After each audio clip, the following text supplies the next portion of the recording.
कसं काय चाललंय? पुन्हा एकदा आपल्या नवीन ब्लॉग मध्ये तुमचं खतरनाक स्वागत आणि फूड ब्लॉग मध्ये पण आज एकदम मस्त आणि पेच आहे काय पण खायचं नाही काही नाही. आज एकदम मस्त पेच आहे जी दररोज मी बाहेर जाऊन पेत असतो कधी ना कधी पैसे देऊन, पण आज घरी भेटायला लागली.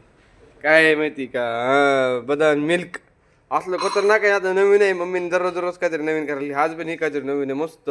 आता याला गरम केलंय, आता नंतर फ्रीजमध्ये ठेवून द्यायचे. बदाम मस्त मिक्सरमधनं काढायचे.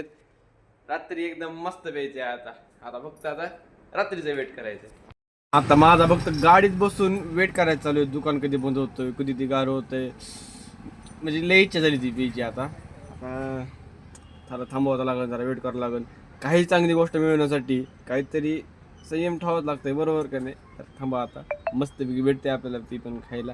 आपला फ्रूट ब्लॉग तुम्ही म्हणत असताना अरे बाहेर कुठं जात नाही खायला, घरातच दाखवावं लागले. आता बनायच लागले घरामध्ये, तर घरामध्येच दाखवते. आपल्याला बाहेर जायला जमत नाही, घरातलं आहे तर घरातलं दाखवत, बरोबर का नाही?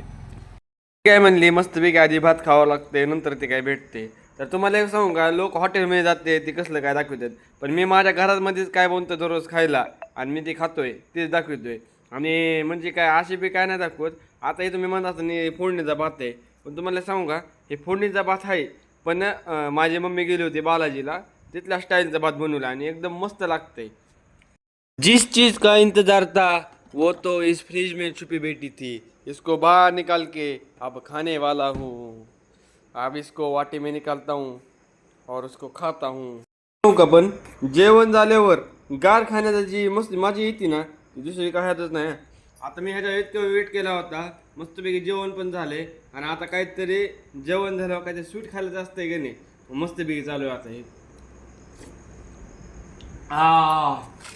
एक नंबर लागायला लागले बघा, एकदम असं वाटायला लागले आईस्क्रीम खातोय, खतरनाकच लागायला. आता मी ह्याच्यामध्ये खाण्यामध्ये व्यस्त आहे. त्या भेटू पुढच्या ब्लॉग मध्ये, तर टाटा बाय बाय.